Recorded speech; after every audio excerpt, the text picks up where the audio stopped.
नमस्कार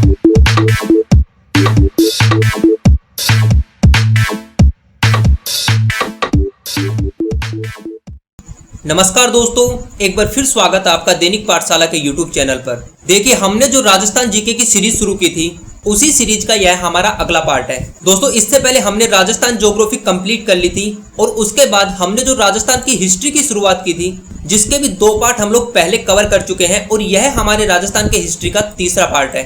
दोस्तों, यदि आपने पहले वाले वो वीडियो अभी तक नहीं देखे तो चैनल पे जाके उन वीडियो को जरूर देखेगा या फिर उनका लिंक आपको नीचे डिस्क्रिप्शन बॉक्स में मिल जाएगा, तो आप वो वीडियो वहां से भी देख सकते हैं। दोस्तों, यदि आप चैनल पर नए हो तो चैनल को सब्सक्राइब कर लीजिएगा, साथ में बेल आइकन को प्रेस करके नोटिफिकेशन ऑन कर लीजिएगा ताकि हमारे द्वारा डाला गया हर वीडियो का अपडेट आप तक पहुंच सके।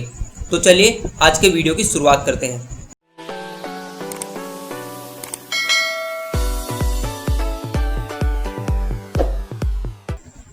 पहला हमारा क्वेश्चन है, तराइन के द्वितीय युद्ध से पूर्व मोहम्मद गौरी ने पृथ्वीराज के पास किस दूत को अधीनता स्वीकार करने के लिए भेजा था? दोस्तों, तराइन का द्वितीय युद्ध 1192 ईस्वी में महमूद गौरी और पृथ्वीराज के मध्य लड़ा गया था और इस युद्ध से पूर्व महमूद गौरी ने अपने दूत किवाम उल मुल्क को पृथ्वीराज तृतीय के पास भेजा था अधीनता स्वीकार करने के लिए। तो ऑप्शन ए इसका राइट आंसर होगा। बात करें अगले क्वेश्चन की, चांदखेड़ी के प्रसिद्ध जैन मंदिर का निर्माण कोटा के किस शासक के समय हुआ था? तो दोस्तों, झालावाड़ में जो चांदखेड़ी के प्रसिद्ध जैन मंदिर है, इसका निर्माण कोटा के शासक किशोर सिंह हाड़ा ने करवाया था। तो इसका राइट आंसर होगा ऑप्शन ए। अगला क्वेश्चन है, किस प्रतिहार शासक के समय 915 ईस्वी में अरब यात्री अल मसूदी भारत आए थे? तो दोस्तों, जो अरबी यात्री थे अल मसूदी, वह 915 ईस्वी में महिपाल प्रथम के शासनकाल में भारत आए थे। तो इसका राइट आंसर होगा ऑप्शन सी। नेक्स्ट क्वेश्चन है, रणथंबोर के हम्मीर के विरुद्ध किस मुस्लिम सेना नायक ने खिलजी सेना का नेतृत्व किया था?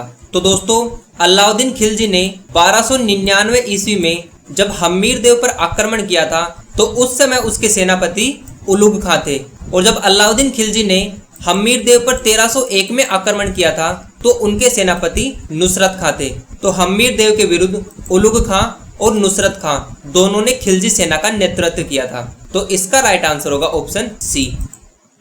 बात करें अगले क्वेश्चन की, अकबर की अधीनता स्वीकार कर वैवाहिक संबंध स्थापित करने वाला जैसलमेर का पहला शासक कौन था?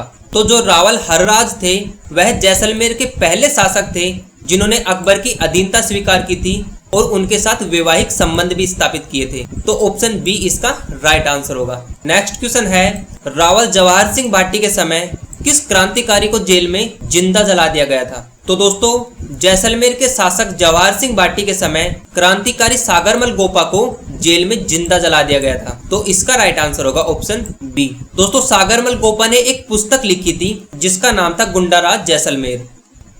अगला क्वेश्चन है, किस गुर्जर प्रतिहार वंश के शासक के समय त्रिकोण संघर्ष का प्रारंभ हुआ था?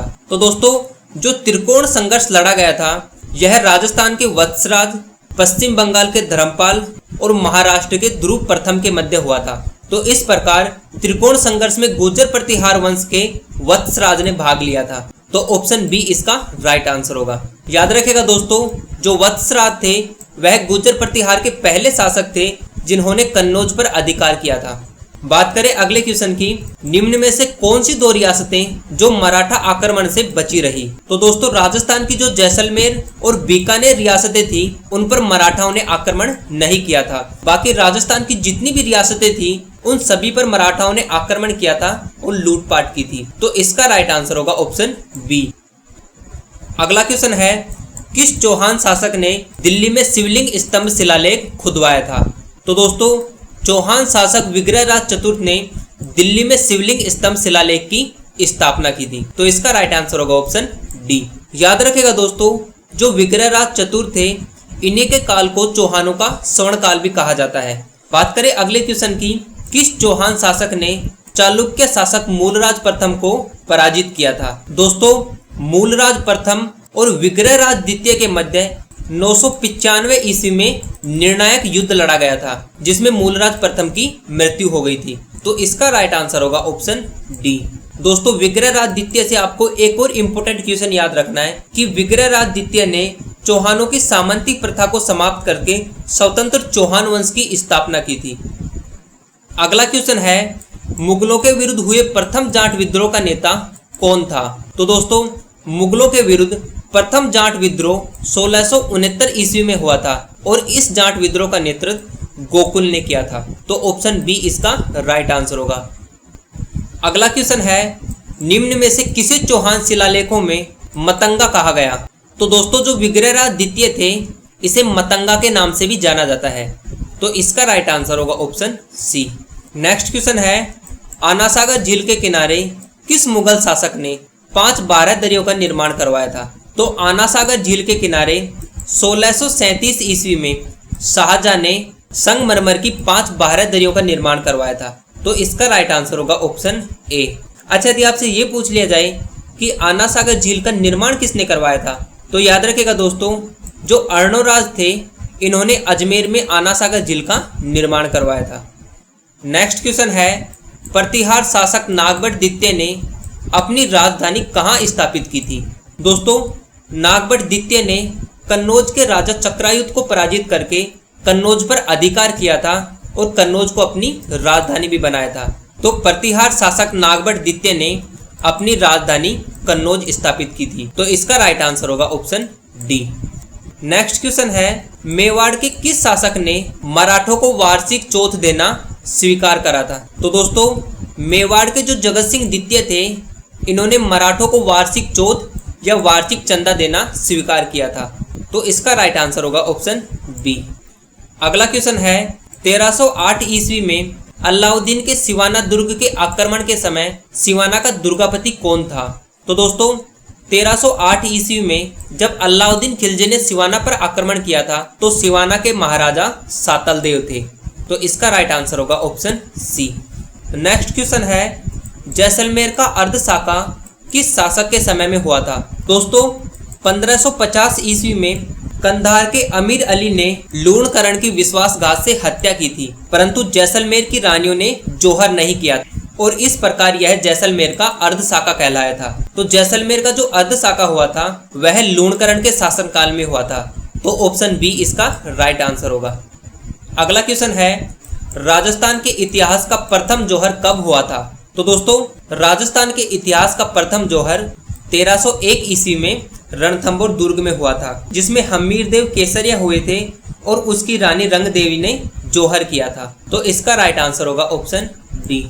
नेक्स्ट क्वेश्चन है, हमीरदेव ने अपने पिता जेत्र सिंह की स्मृति में कितने खंभों की छतरियों का निर्माण रणथंभौर दुर्ग में करवाया था? तो दोस्तों, हमीरदेव ने अपने पिता जेत्र सिंह की स्मृति में रणथंभौर दुर्ग में टोटल 32 खंभों की छतरियों का निर्माण करवाया था। तो इसका राइट आंसर होगा ऑप्शन सी।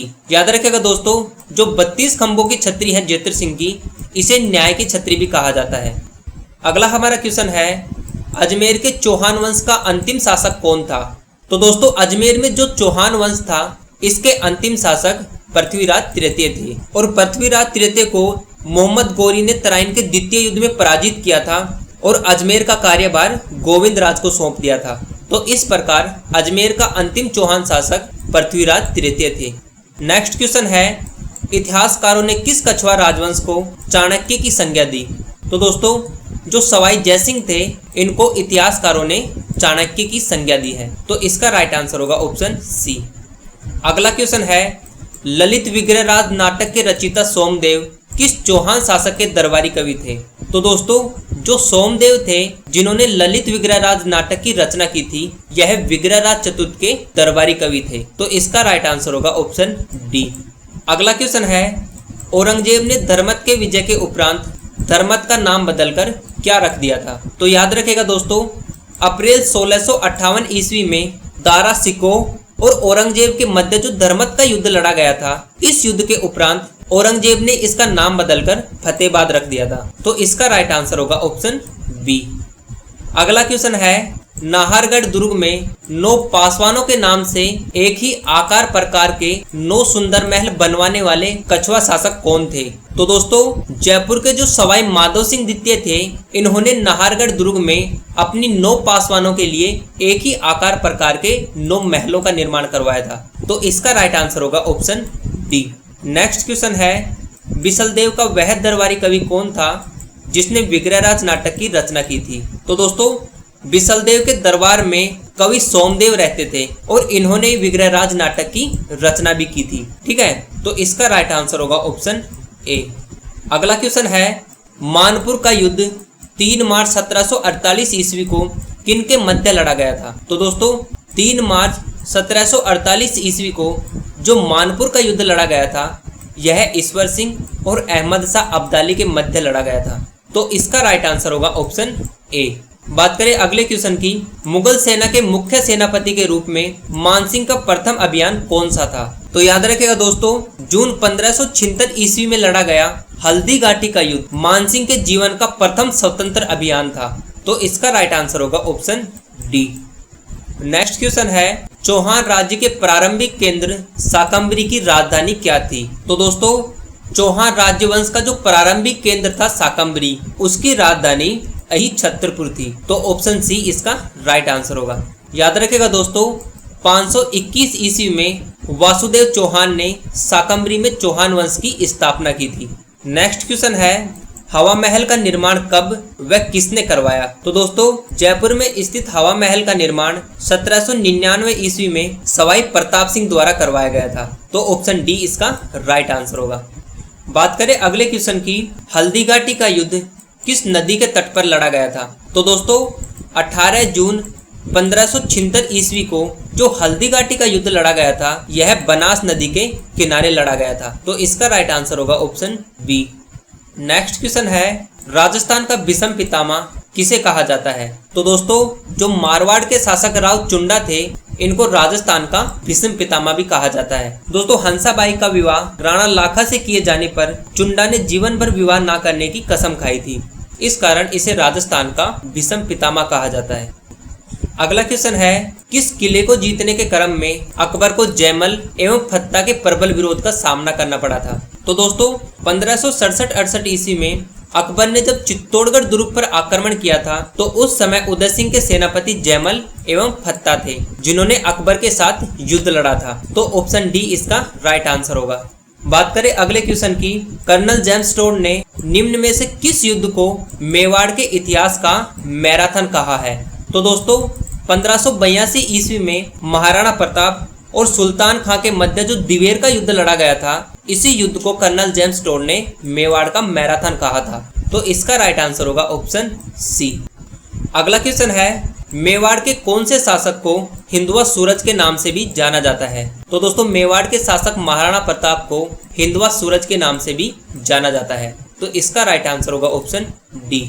अगला हमारा क्वेश्चन है, मारवाड़ के किस शासक के समय 1593 ईस्वी में मल्लीनाथ जी पशु मेले का प्रारंभ हुआ था? तो दोस्तों मारवाड़ के शासक मोटा राजा उदय के समय 1593 ईस्वी में मल्लीनाथ पशु मेले का आयोजन शुरू हुआ था। तो इसका राइट आंसर होगा ऑप्शन सी। याद रखिएगा दोस्तों, जो मल्लीनाथ पशु मेला है यह राजस्थान का सबसे प्राचीनतम पशु मेला है।